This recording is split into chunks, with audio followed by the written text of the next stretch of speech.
नमस्ते, जय हिंद, जय भारत। मैं हूं आनंद नरसिम्हन और खबरों के अखाड़ा में आपका स्वागत है।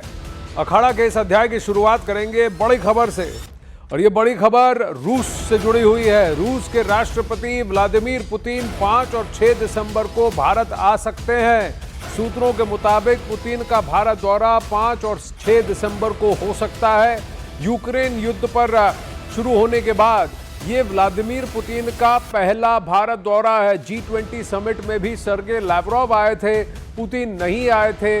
तो यूक्रेन युद्ध के बाद व्लादिमीर पुतिन का भारत दौरा ये पहला दौरा है। इससे पहले प्रधानमंत्री नरेंद्र मोदी भले ही मॉस्को गए थे, वहां व्लादिमीर पुतिन से मिले थे और अलग अलग मंचों पर इनकी मुलाकात हुई है, जैसे कि अभी बीजिंग में हुई। लेकिन इस यूक्रेन युद्ध के बाद पिछले 3-3.5 सालों में यह पहली बार होगा कि व्लादिमीर पुतिन भारत आ रहे हैं और ऐसे वक्त पे भारत आ रहे हैं जहां भारत पर बहुत ज्यादा दबाव अमेरिका बना रहा है कि वो रूस से तेल की खरीद को बंद कर दे।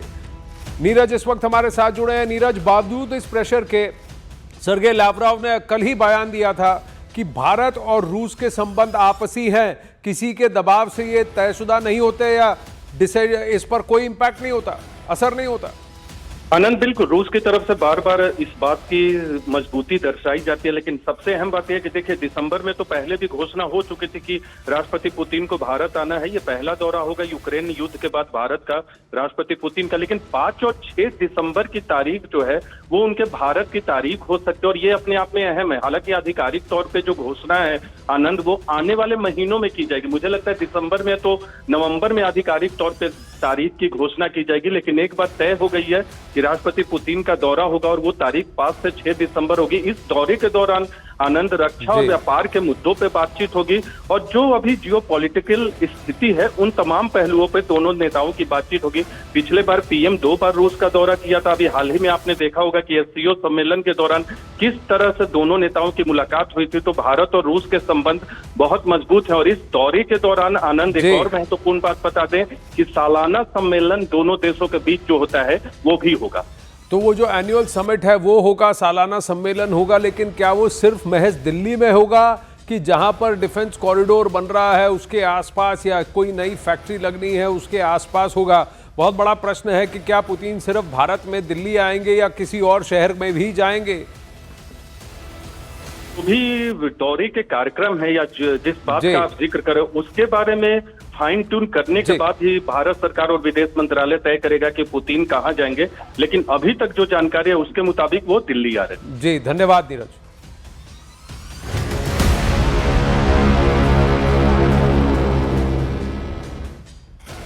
खबरों का सिलसिला आगे बढ़ाते हैं। जियोपॉलिटिक्स से ही राब्ता बनाए रखेंगे अखाड़ा में। डोनाल्ड ट्रंप ने गाजा पर एक बार फिर यूटर्न ले लिया है।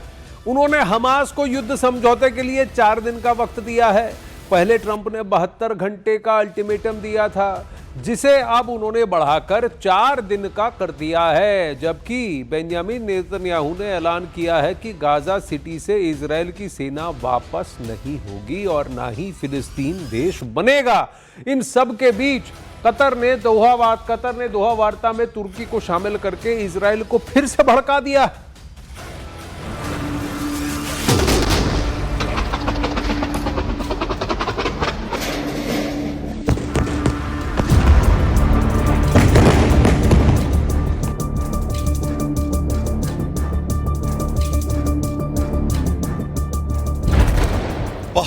घंटे की डेडलाइन, 72 मिनट में धुआं धुआं।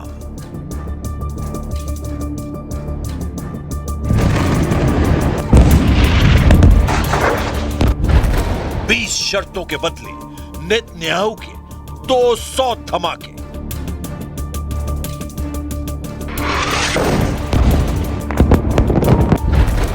ईरान का बारूदी ऐलान, इजराइल बनेगा कब्रिस्तान।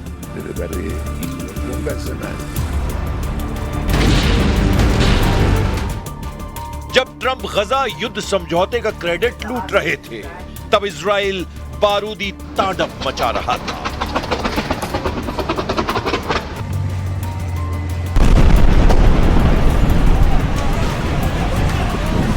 जब ट्रंप ने नेतन्याहू को युद्ध समझौते के लिए तैयार किया, तब गजा में मौत नाच रही थी। जंगी जेट बारूद बरसा रहे थे, मिसाइल धमाके पहले की तरह हो रहे थे। गजा की गलियों में इजराइल के टैंक गोले दाग रहे थे। समझौते के ऐलान के बाद भी इजराइल रुका नहीं। महज 24 घंटे के अंदर इजराइल ने गजा में 37 लाशें बिछा दी हैं। हमास के साथ इजराइल ने हिजबुल्लाह पर भी भयानक हमला किया है।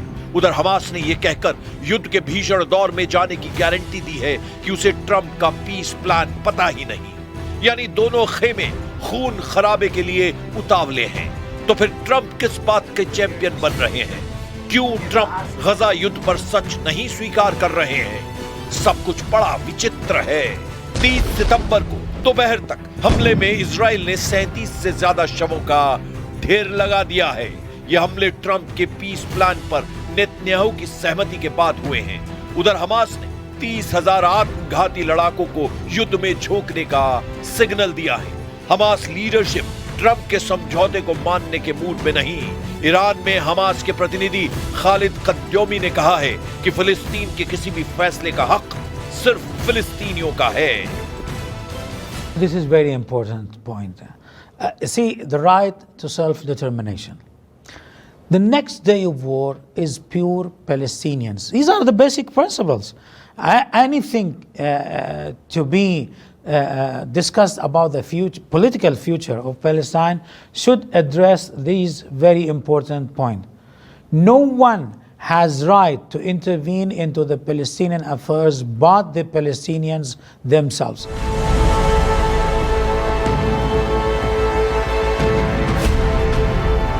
हमास को ट्रंप के पीस प्लान में खामियां ही खामियां दिख रही हैं, तो नेतन्याहू ने भी अपना स्टैंड बदल लिया है। ट्रंप के गजा युद्ध समझौते में अहम और जरूरी बात यह है कि इजराइल गजा पर न कब्जा करेगा, साथ ही इजराइल की सेना गजा से वापस लौटेगी।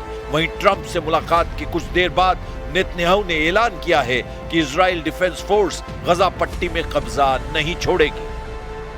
במקום שהחמאס יבודד אותנו, הפכנו את היוצרות ובודדנו את החמאס. עכשיו כל העולם, גם העולם הערבי והמוסלמי, לוחץ על החמאס לקבל את התנאים שהצבנו יחד עם הנשיא טראמפ, לשרת כל חטופינו, החיים והחללים כאחד, כשצה"ל נשאר ברוב הרצועה. מי היה מאמין לזה? הרי כל הזמן אומרים, אתה חייב לקבל את התנאים של החמאס, להוציא את כולם, צה"ל צריך לצאת החוצה. והחמאס יכול להשתקם, הוא יכול גם לשקם את הרצועה. לא ולא, זה לא קורה. ההפך. We're going to do about 3 or 4 days. We'll see how it is. All of the Arab countries are signed up. The Muslim countries all signed up. Israel's all signed up. We're just waiting for Hamas. And Hamas is either going to be doing it or not. And if it's not, it's going to be a very sad end. Hamas समर्थक अलग-अलग fighter group Trump के plan पर भड़के हुए हैं। गजा में Trump के समझौते को अमेरिका और इजराइल को मुनाफे का बताया जा रहा है। वहीं पीएम नेतन्याहू ने भी ये साफ कर दिया है कि वो फिलिस्तीन देश नहीं बनने देंगे। ट्रंप के सुझाए समझौते में भी इसका कोई जिक्र नहीं किया गया है। ממש לא, זה גם לא כתוב בהסכם. אבל דבר אחד כן אמרנו, שאנחנו נתנגד בתוקף למדינה הפלסטינית.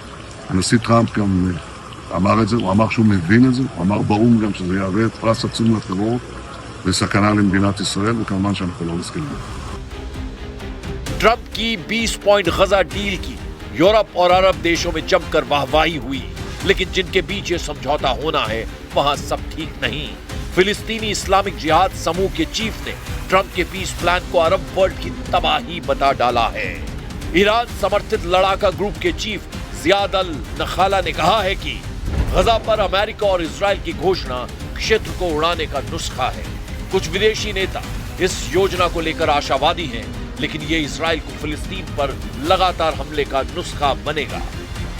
ट्रंप ने गजा पीस प्लान पर 8 मुस्लिम देशों को पहले ही मना लिया था, मगर ईरान जो कि सबसे बड़ा फैक्टर है वो ट्रंप के काबू में नहीं आ रहा है। चलिए आइए अब नजर डालते हैं कि डोनाल्ड ट्रंप की 20 सूत्रीय प्लान में क्या क्या शामिल है। सबसे पहले गाजा को आतंक और उग्रवाद से मुक्त कर दिया जाएगा। दूसरा पॉइंट, गाजा का पुनर्निर्माण किया जाएगा। दोनों पक्ष सहमत होते ही युद्ध तुरंत बंद होगा। 72 घंटे में सभी बंधकों की रिहाई आवश्यकता है, जरूरी है, उसको करना ही पड़ेगा। बंधकों की वापसी पर इजरायल 2000 से ज्यादा कैदियों को भी रिहा कर देगा।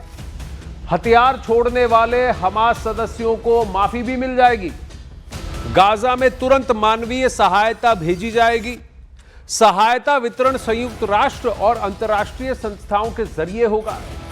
ट्रंप की अध्यक्षता में गाजा का शासन अस्थायी बोर्ड ऑफ पीस संभालेगा। ट्रंप आर्थिक विकास योजना से गाजा का पुनर्निर्माण होगा। वहीं गाजा में विशेष आर्थिक क्षेत्र भी बनाया जाएगा, स्पेशल इकोनॉमिक जोन। किसी को गाजा छोड़ने के लिए मजबूर भी नहीं किया जाएगा। हमास और अन्य गुट शासन से बाहर रहेंगे। क्षेत्रीय साझेदार गाजा की सुरक्षा की गारंटी देंगे। गाजा में इंटरनेशनल स्टेबलाइजेशन फोर्स ISF की तैनाती होगी। इजरायल ना तो गाजा पर कब्जा करेगा और ना उसका विलय करने की कोशिश करेगा।